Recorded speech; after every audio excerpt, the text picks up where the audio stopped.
tingnan mo yung deliver mo, electric pan, bibigyan mo ako ng baby wipes? Kung hindi ka naman, ano? Inuulit ko nga sir, hindi ko alam ang laman Wala nito. nga akong pakialam at saka huwag ka mangangatwiran sa akin. Dahil tingnan mo nga yung deliver. Sa'yo kaya mangyari yan. Oh, magbaliktad tayo ng sitwasyon. Ay, pero mahinahon ka dapat, hindi yung nagagalit ka. Nakakairita kayo eh. Isipin mo, electric pan yung...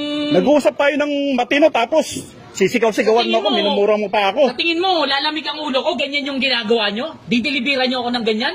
Hindi naman yan yung order ko? Ha? Nakakabuisit kaya kayo. Hindi yan, kasalanan yan. Rider lang yan. Hoy kayo, huwag kayong mag-ano-ano dyan ha. Wala kayong kinalaman rito. Kayo, mga chismosa kayo eh. O sige, kung ikaw tama, sige na. Aba, tapos ngayon gaganyan-ganyanin mo? Ha? O, Sige na, bakit sige na, ginagawa ko? Ganun- para manahimik ka na. Ha? Ganun-ganun na lang yan. Yung Para pinayos manahimik ka na, alis na ako. Aba, dapat lang yan.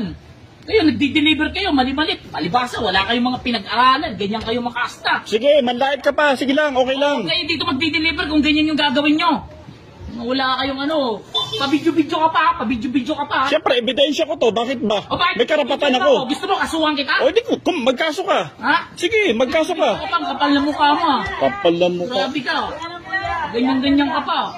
Delivery rider nga lang. Wala kayong moto ah. Pag ganyan-ganyan pa kayo ha. Masyado mong hinahamak.